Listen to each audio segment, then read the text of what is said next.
Well, we note it that Arsenal is left with 7 games to end the season, and Man City is left with 8 games to call it a season. And the title race is on between Manchester City and the club of Arsenal. But it looks like it's not only happening in the Premier League title, that is it, that these two managers are really competing for. But it is also on certain players that they want to see play for their clubs the coming season. And guess what? Arteta and Pep Guardiola are fighting for the signature of Tino Livramento, who plays for Newcastle as a right back. He can also play as a left back. He can also play as a right and left winger. Amazing talent, English, and he is one of those they are really looking at. Welcome to what we call the Rokani Media Football. How are you guys? I know you're watching us from my go by the names of Rokani David. And to what happened to you, I threw 4 videos at you yesterday, plus a short. Those are 5 videos. I think most of you thought that because I've gone ahead to delay to come, that I might not show up. Shame upon you. I'm here. I'm ready to serve you. And every 2-3 hours, I'm obviously going to be putting something on your plate in there for you. So continue to subscribe to this channel so as not miss out on stories that we do upload in here on a daily. I'm really excited, hugely excited to obviously be talking to you again. And for the God that is going to obviously give me the gift of life, I do really respect him in there for you. And let's obviously start it off from this particular point. Now, the side of Arsenal, we are also having other topics to talk about, right?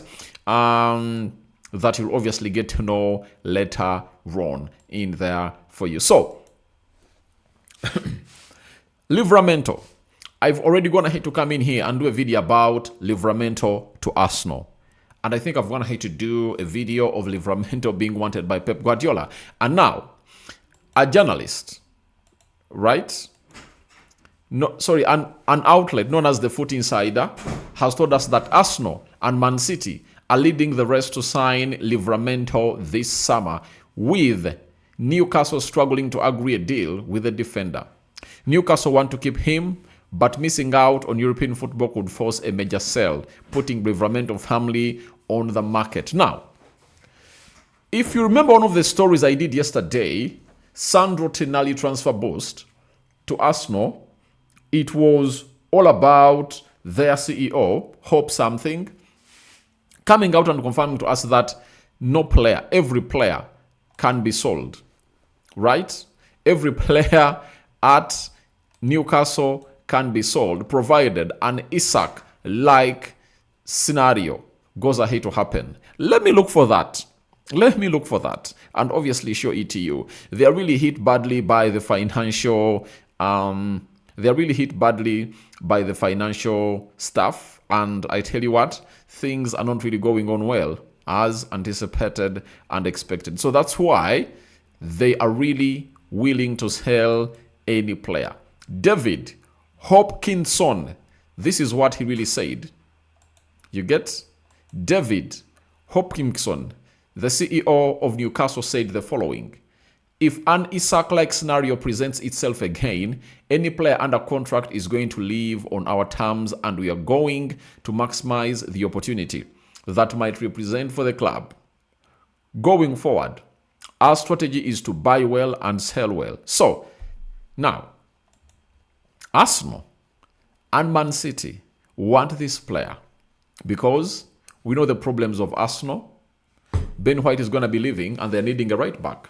You get? And Man City, they feel like they do want a player who is really doing a lot. And yesterday I brought you a story of Pedro Porro, one of those that they are interested in, but they do really have a very huge problem about it, that the number of English players, homegrown players at Man City, is really shrinking, and they need to obviously get in more homegrown players. And when you talk about Pedro Porro, good, and I think he's better than Livramento, but he's not a homegrown player. And the price at which he crosses from Tottenham Hotspur to from Tottenham Hotspur to Man City will be really astronomical, that maybe Man City wouldn't really want to see it happen as follows. You understand? So, as it stands, the club of Arsenal the club of Man City is looking at another option of Livramento in there for you. Now, that option of Livramento is really very, very, very, very, very important, because when you look at Pedro Porro, he's good, but does he play on both sides? Can he play as a right forward, left forward? Livramento plays in different positions altogether, meaning that he really gives you something better than Pedro Porro really gives you. And for Pedro Porro, it might be hard after the arrival of De Zerbi. De Zerbi might sit him down and tell him, I tell you what, give me one more season here. If I don't take you back to the Champions League, if I don't put you into a title-winning race, if I don't make you one of the best right backs in the world, then you leave. You get?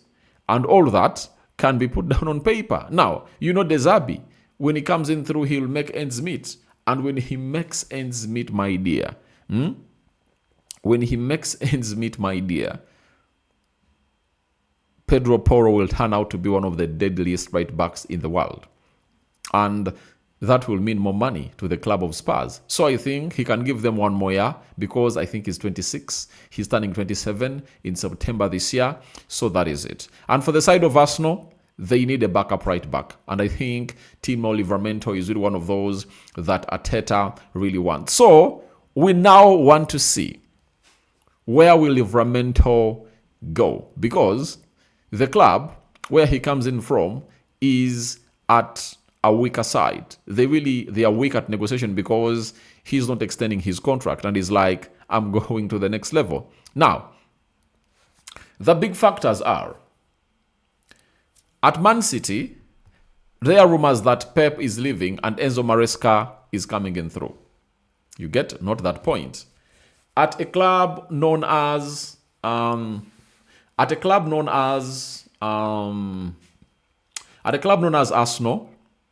Josh Kroenke jetted in towards the Carabao Cup finale, and guess what happened?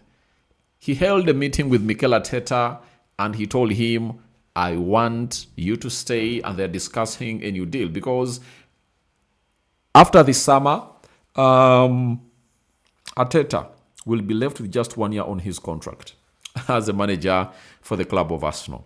You understand? So, who stands a better chance to obviously land the Livramento transfer? You get?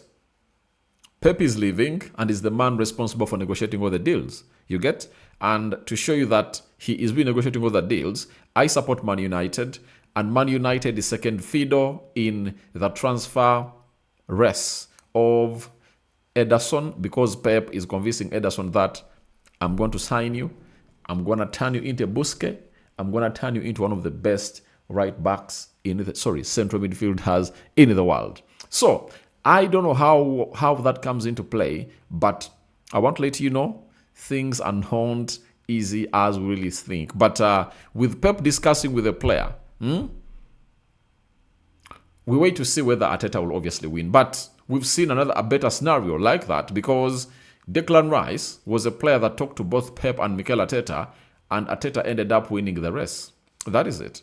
Pep went ahead to find his team not be able to obviously pay that amount of money, 105, of which I really thought that they had gotten an indication that the player was not going to choose City over Arsenal, because City raising to 105, those are peanuts, and they're making more money than the club of Arsenal. But the player said, I'm going to Arsenal. You understand? So that's how things will went ahead to pan out for Declan Rice in there for you, and City won that. So we now wait to see these other transfers. Will Arteta beat Pep on the signature of Livramento? All that and more into the comment section below. Now, before I really sign out, there is something I really want to show you in here about a write-up that has been put up by Gianluca Prestianni, because he thought that they banned him. Like, he never went ahead to obviously insult a player known as Vini Jr. And he has said, What hurt me the most was being accused of something I never did. I'm not racist, but luckily I'm very calm because everyone who knows me knows what kind of person I am, and that's enough for me. I'm very grateful to the club as well. They believed in me and supported me in every way. My teammates showed me their support behind closed doors, and that means much to me than posting an Instagram story. Not playing the second leg hurt me a lot. I was punished for something I didn't say. I was treated and sanctioned without proof, but it's over now. I'm very grateful to the team and Benfica coaching staff who waited until the last minute to see if I could play. I'm really thankful for that. I spoke to Jose Mourinho, just like I did with my teammates, to reassure them that nothing had actually happened because there were a lot of rumors outside and my teammates might have been confused. I've had teammates of same color as Vinicius and nothing ever happened with any of them. Quite the opposite. Then they started calling me homophobic too, which was too much. It felt like people were just trying to create drama over things that were not true. For us Argentinians, words like maricon or cagon are common insults, but thankfully the team and the coaching staff supported me, so that gave me peace of mind. Mbappe calling me fucking racist? You are insulting someone by calling them racist when I never have been and never will be. Obviously, he was trying to get under my skin during the match. I never wanted to react, and I won't react. So, he has gone ahead to speak out his mind. And I really understand, And no player, by the way, has ever obviously gone ahead to come up and obviously call someone black, also and so forth, and call him black and so on and so forth. That is obviously going to come out and obviously say I'm a racist, and I really said that, you understand. But when you look at this 20-year-old, who plays as a winger for Benfica, he really missed out on playing that side. And I know what really triggered all this. I think it's all about what we call the battle that is between the two nations, Brazil and Argentina. They don't see eye to eye. You all know that. So that is it for now, and that's the first story of the day. More are going to be dropping in here in the coming 2 hours. Every 2 hours, I'm going to be dropping a video for you and you guys. Just keep it what we call the Rokani Media Football. And I love you all, guys. So keep it this channel. See you later. And don't forget to subscribe to this channel so as not miss out on stories that we do upload in here on a daily. Tell me, who do you think will win the Tino Livramento transfer battle? Arteta or Pep? But I've given you a scenario already that it's hard for Pep to miss out on a player that he wants.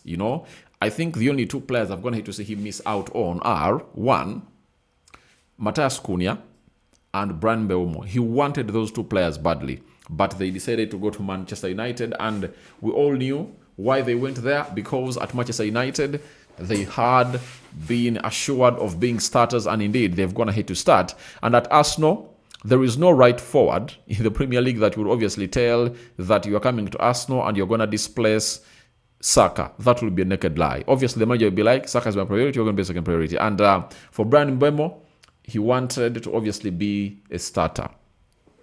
Matthias Cunha, I think he just loved Manchester United, and maybe he really had the DNA of Man United in him. So we are here to wait and see how things pan out from these people, and we are obviously going to be getting back in here immediately.